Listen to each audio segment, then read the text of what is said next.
Tere õhtust! Tänases saates on 2 peamist sündmuspaika. Üks neist asub Lõuna-Inglismaal, teine Läänemaal, Pivarootsis. Saate edenedes väljume siiski ka päikesesüsteemi piiridest. Inimkonna sõnumid maavälistele tsivilisatsioonidele. Maaväliste tsivilisatsioonide sõnumid inimkonnale. Unikaalne UFO-vaatlus 9. novembril 2015 Pivarootsis. Üllatus.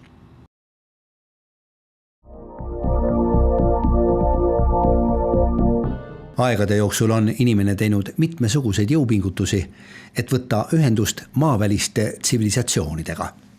Juba 19. sajandi esimeses pooles tuli Soome teadlane Edvard Engelbert Neovitius välja ettepanekuga lähetada sõnum Marsil asuvatele mõistusega olenditele. Tollaste teadmiste ja arusaamade kohaselt oli just Marss maaväliste arukate olendite kõige tõenäolisem asupaik. Edvard Neovitius võttis selle planeedi võimalused lähema vaatluse alla oma teoses Meie aja suurim ülesanne. Tema koostatud sõnum Marsile koosneb valgusmärkidest.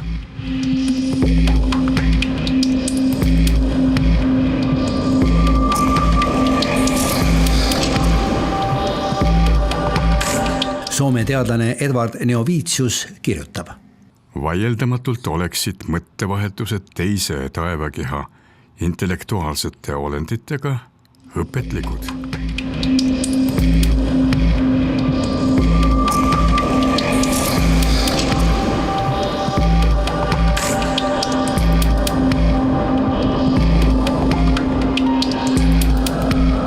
Neovitiuse valgusmärgid Marsini muidugi ei jõudnud. Esimene inimeste poolt koostatud ja väljaspoole maakera jõudnud sõnum jõudis kuu pinnale juulis 1969. Apollo 11 astronaudid viisid maakera kaaslasele 73 iseseisva riigi läkitused. Nende hulgas on ka Eesti sõnum, mille on koostanud kunagine Eesti Vabariigi peakonsul New Yorgis Ernst Jaakson. See on Eesti sõnum, mis läks kosmosesse. Peakonsul Ernst Jaakson pani teele sellise sõnumi. Eesti inimesed ühinevad lootuses kõigi nendega, kes töötavad vabaduse ja parema maailma nimel. Selline Eesti sõnum, mis läks Apollo 11 pardal kosmosesse. Järgmised läkitused maavälistele tsivilisatsioonidele läksid teele aastatel 1972 ja 1973 kosmoseaparaatidega Pioneer 10 ja Pioneer 11. Kosmoseaparaatide antennide tugikonstruktsioonide külge kinnitatud plaadile on graveeritud inimeste siluetid, meie asukoht päikesesüsteemis ja veel mitmesugust infot. Pioneer 11 on esimene inimeste valmistatud tehiskeha, mis väljus päikesesüsteemi piiridest.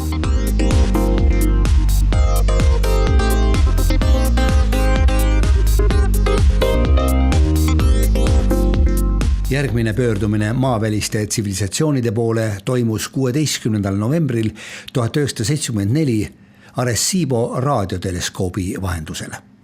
Puerto Ricos asuva raadioteleskoobiga saadetud sõnum suunati meist 25 000 valgusaasta kaugusel asuvale tähekogule M13. 7 osast koosnev sõnum annab edasi kõige olulisema info inimkonna, meie teadmiste ja maakera asukoha kohta. Kuna raadiosignaal liigub valguse kiirusel, siis tänaseks on Arecibo sõnum jõudnud veidi rohkem kui 40 valgusaasta kaugusele.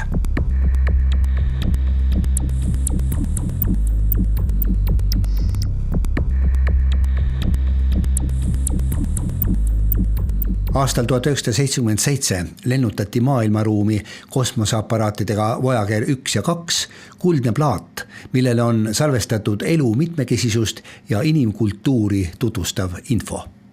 Plaadil on ka USA presidendi Jimmy Carteri ja ÜRO peasekretäri Kurt Waldheimi läkitus. Lisaks fotodele ja tekstidele on plaadile salvestatud ka hulgaliselt muusikat. Voyager 1 väljus päikesesüsteemist novembris 2004.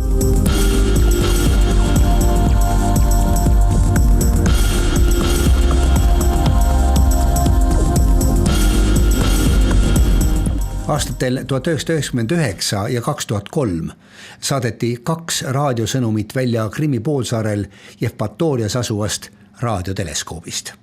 Ühtekokku saadeti välja 9 sõnumit ja need on suunatud erinevatele tähekogudele. Esimene sõnum peaks kohale jõudma aastal 2036. Kõige pikem tee on läbida sõnumil, mis peaks pärale jõudma aastal 2069.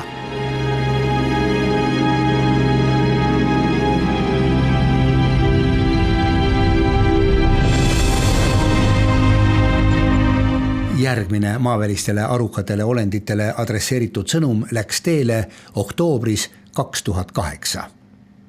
Signaal saadeti välja taas Krimmis Jevpatoorias asuva raadioteleskoobiga ja oli suunatud planeedile Gliese 581.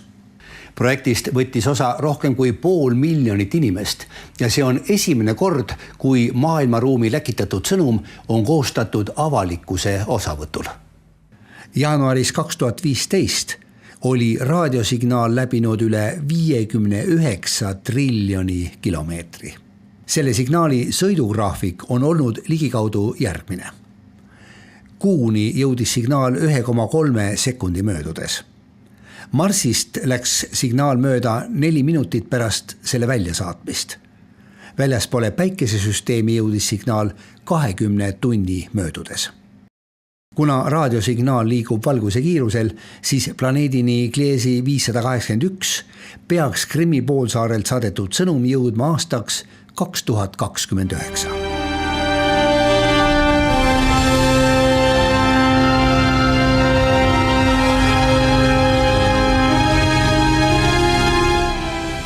Missugused on siis olnud meie jõupingutuste tulemused? Leidub usaldusväärseid tõendeid selle kohta, et juba mõnda aega ei ole kirjavahetus ühepoolne. Leidub usaldusväärseid tõendeid ka selle kohta, et meie sõnumitest on aru saadud ja neile on ka juba vastatud.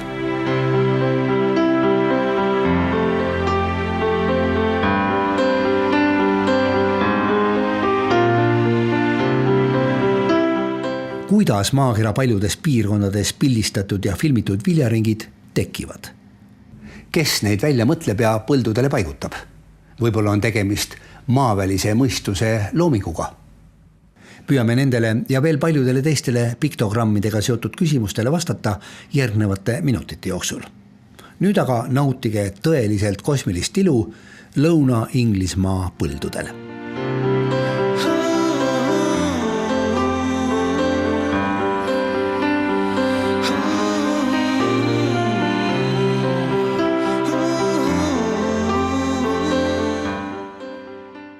Kui nüüd viimase 5-6 aasta piktogramme jälgida, siis ma tahaks öelda, et Bulgaaria Teaduste Akadeemia ei ole ka just papist poisid ega üldse ülearu entusiastid, kes on võtnud asjasse väga tõsiselt süveneda.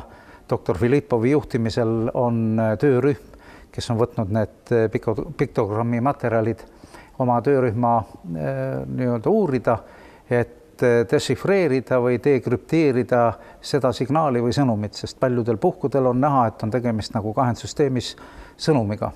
Ja nad väidavad, et nad on saavutanud piisavat edu, nad teevad brittidega koostööd ja ma usun, et see saab olema meie saate tulevaste käsitluste teema igal juhul. Kas teil on tekkinud ka mingisuguseid arvamusi või oletusi, mida need piktogrammid või viljaringid võiksid tähendada või missugust sõnumit püütakse aastast aastasse edasi anda? No see, kes nüüd neid tekitab, on intrigeerivalt vastanud, seal on üks paar sõnumeid, on niisugune ristkülikukujuline piktogramm ja Lõuna-Inglismaa ühe observatooriumi lähedal 300 meetri kaugusel põllu peale umbes nii irriteerivad, palun tahate, võtke, desifreerige. Et tegemist on niinimetatud kuulsa SETI programmi Arecibo signaaliga, mida omal ajal Carl Sagani vedamisel ja Dreiki vedamisel saadeti maailmaruumi ja sellele on tulnud nüüd analoog nagu vastus, kus kui meilt saadeti välja, oli määrang meie asukoht galaktikas ja planeedi asukoht päikse suhtes, siis tuli mingisugune hoopis teine signaal, kes määrab ära, kust nemad on pärit. Et väga intrigeeriv asi, aga me oleme hetkel liiga kaugel ja ma arvan, et selles suunas tööd tehes me saame teada ka saatja koordinaadid ja võib-olla ka tekitaja, aga see võtab aega.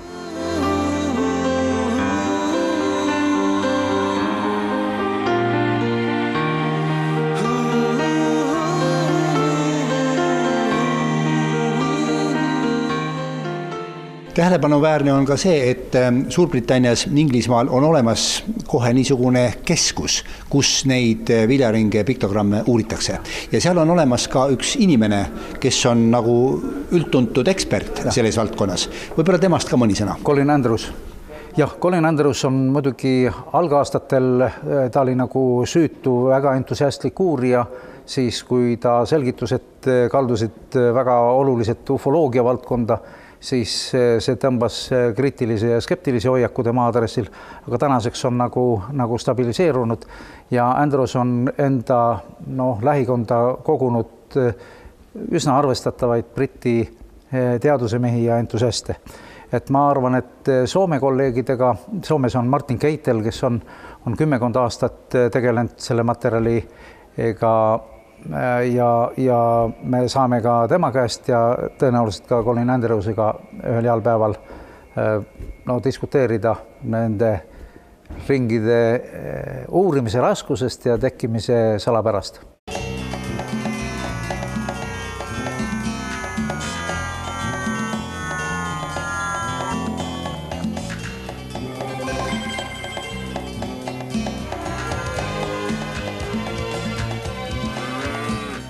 Tundub, et vähemalt ühele inimeste poolt maailmaruumi läkitatud sõnumile on juba vastatud.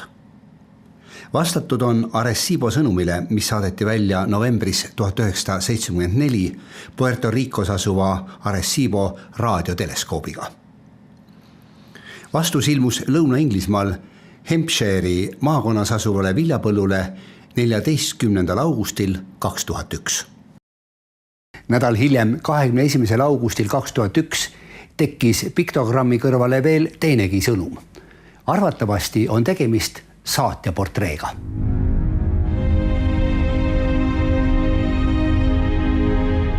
Aasta hiljem, 15. augustil 2002, ilmus sealsamas Hampshire'i maakonnas nisupõllule tohutu suur, 90 meetri pikkune ja 60 meetri laiune piktogramm. Arvatavasti on tegemist maavälise aruka olendi esindaja portreega. Olend hoiab käes ketast, millele on kahendsüsteemis koosnevatest märkidest koostatud sõnum, mille ingliskeelne tekst on teie ees ekraanil. Sõnumi eestikeelne tõlge võiks olla alljärgnev. Hoiduge valede kingituste toojatest ja nende täitumatutest lubadustest. Saab olema palju valu, kuid aega veel on. Kusagil kõrval viibib ka hea. Me võitleme pettuse vastu. Kanal on suletud.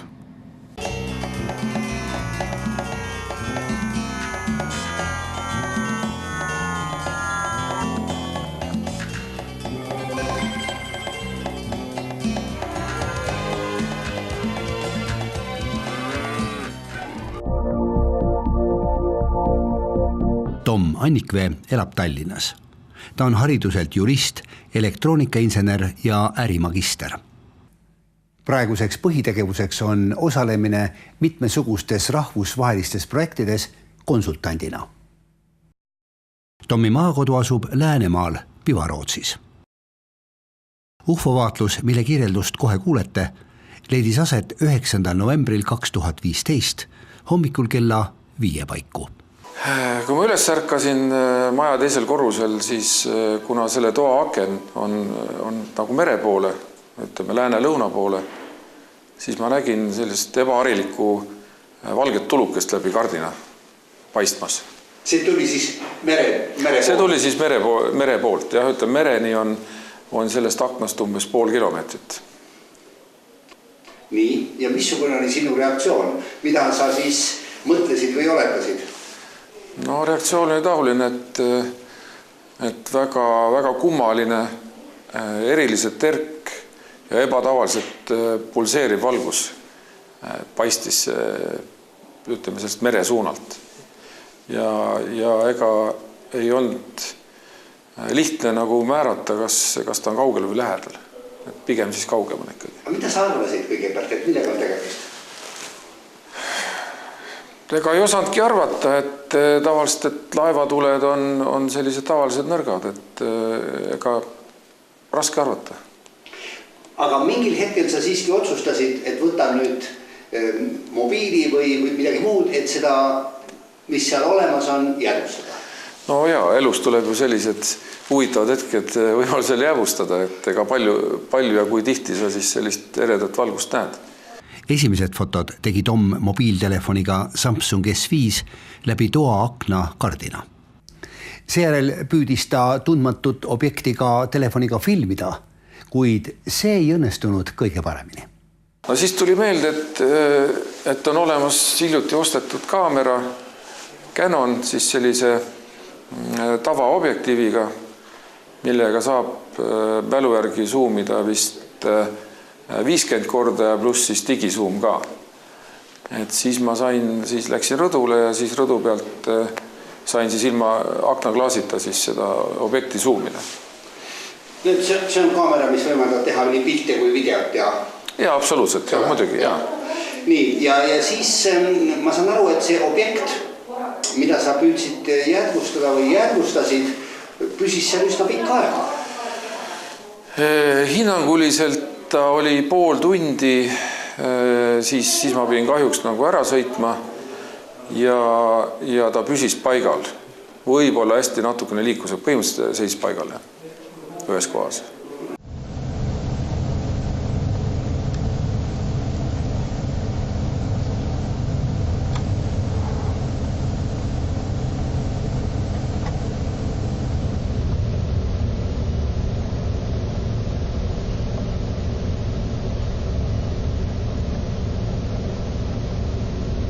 See valgus nagu pulseeris, et ta nagu vilkus või välkus, et ta oli kord heledam, kord tumedam, et selline. Et tavaliselt ükski lamp niimoodi ei põle, et võiks võib-olla arvata, et keegi oli LED-taskulambiga kuskil 100 meetri peale, aga see on hoopis teistmoodi tegelikult näeb välja. Kui kõrgel merepinnast või horisondist see nähtus võis olla? No hinnanguliselt, kuna selle kaameraga võetud piltide video pealt on näha kadakate kontuurid, et see valgus tuleb nagu sealt kadakate vahelt. Ma arvan, ta oli kas rannas või merepinnal.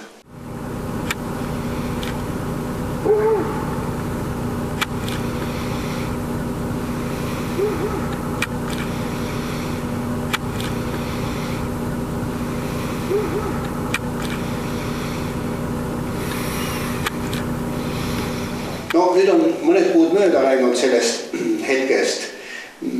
On sul vahepeal tekkinud mingeid täiendavaid mõtteid või oletusi või arvamusi selle episoodi kohta? Raske on öelda, et eks ta midagi ebaharilikku oli. No, on olnud sellised mõtted, et võib-olla mingisugune kalalaev äkki tohutult võimsate prožektoritega püüdis kala öösel, mis on suht ebatõenäoline, eks. Selles piirkonnas, jah, et seal on meri suhteliselt madal, natuke kaugemal on jällegi sügavam, et mingi laevaliiklus on, aga ta on nagu suhteliselt kaugel seal. Kas sul on olemas mingi isiklik arvamus, nõnda nimetatud ufode või tundmatud lendavate objektide või maavälise mõistuse olemasolu kohta siin maakeral või sa ei ole nagu oma seisukohta kujundanud? Ei, see temaatika on iseenesest huvitanud, eks ma olen need artikleid lugenud ja võimalusel saateid vaadanud. Ei, täiesti kindlasti on sellised olendid või tegelased olemas, et maailmaruum on suur ja lai ja neid planeete on ju palju. et kuskil ikka elu on ja kuskil on kindlasti rohkem see tsivilisatsioon arenenud ja ju siis käiakse meil nii-öelda sõbralikult külas, et jumal tänatud.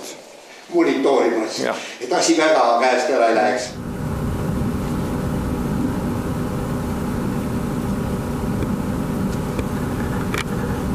Kuidas peaksime niisugustesse nähtustesse suhtuma? Tegelikult ei ole ju mingisugust vahet, kas me vaatleme ja pildistame metsas liikuvaid loomi või vaatleme ja jäädvustame maapinna kohal liikuvaid tundmatuid objekte. Põhimõtteline erinevus on eeskätt see, et kõik, mis liigub maapinnal, on soovi korral meile kättesaadav. Jahimehed näiteks kõmmutavad hundi maha ja kogu lugu. Õhuruumis liikuvate objektidega on asi keerulisem. Neile niisama lihtsalt pihta ei saa. Sellegipoolest, tundmatud lendavad objektid ei ole midagi muud kui osa meid ümbritsevast loodusest. Nende vaatlemine, jäädvustamine ja kirjeldamine kuulub kindlasti loodusteaduste valdkonda, nagu näiteks seente või putukate uurimine. See on üks osa looduse vaatlemisest, teiseks ta pakub huvi ja kolmandaks ma arvan, et on ka teaduslik aspekt, et ikkagi jõuda jälile siis teadlaste ja asjatundjate ja fanaatikute abiga, et mis siis meil ümberringi toimub. Tänase saate algul välja kuulutatud üllatus seisneb selles, et kutsume teid kaasa põnevale seiklusele. Kas saab olla midagi lahedamat kui see, et võtate osa maavälise elu otsingutest näiteks maakeral?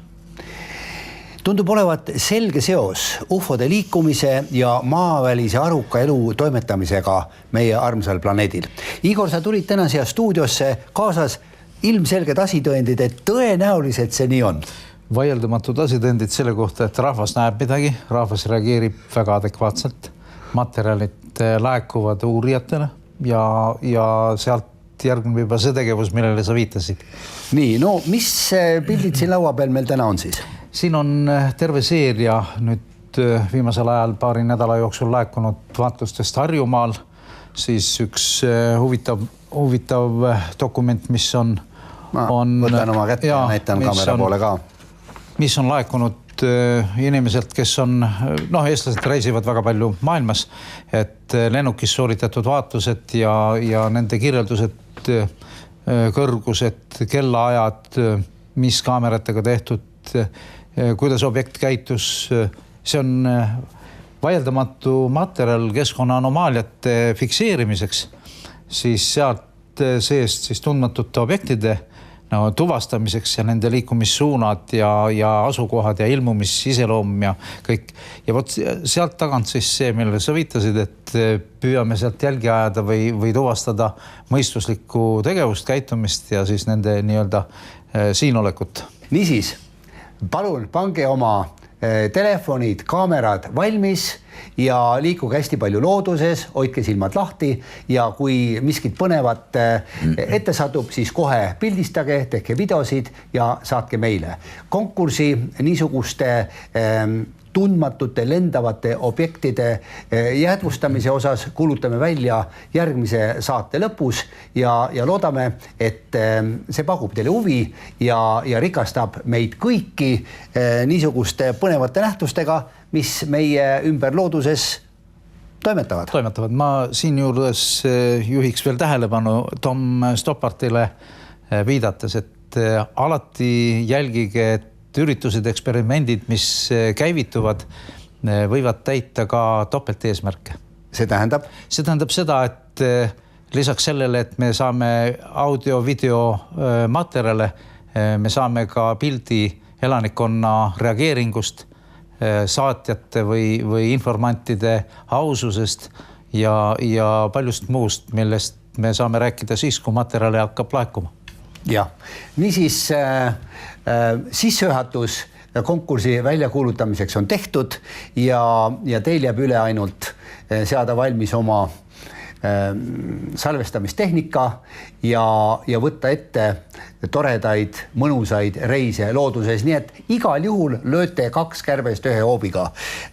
Saate niisuguse hea aeroobse koormuse ja võib-olla näete ka midagi põnevat ja võib-olla olete teie üks neist, kes aitavad oluliselt kaasa maavälise elu või maavälise aruka elu toimetamisele siin maakeral, nende asjaolude välja selgitamisele. Igatahes jälgede ajamisel kindlasti. Jah. Suur tänu Tartus elavale valvele väga huvitava kirja eest. Tutvustame seda juba järgmises saates. Palju tänu ka Vello Küti lähedastele, kes elavad Võrtsjärve kandis. See väga huvitav materjal, mida te meile olete saatnud seoses Vello Küti kohtumisega maavälise mõistuse esindajatega seal teie kandis, on praegu ettevalmistamisel ja näitame seda juba lähitulevikus. Tänan teid kõiki vaatamast ja kuulamast ning kohtumiseni juba 2 nädala pärast saates Taevariik ufodega.